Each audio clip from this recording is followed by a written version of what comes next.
ريال مدريد بطل أوروبا 2000، ودي كانت بطولة مع ديلبوسكي، وأول حاجة صعد من دوري المجموعات بصعوبة كمركز تاني، وبعد كده كمل عدى دور ال16. ونيجي بقى من دور التمانية،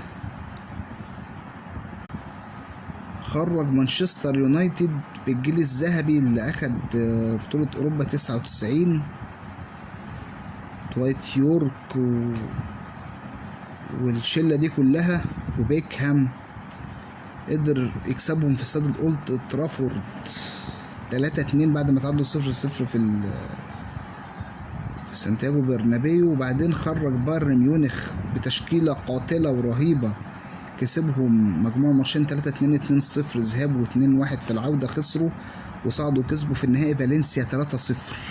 ظهرت فيها الجرينتا وشخصية ريال مدريد زي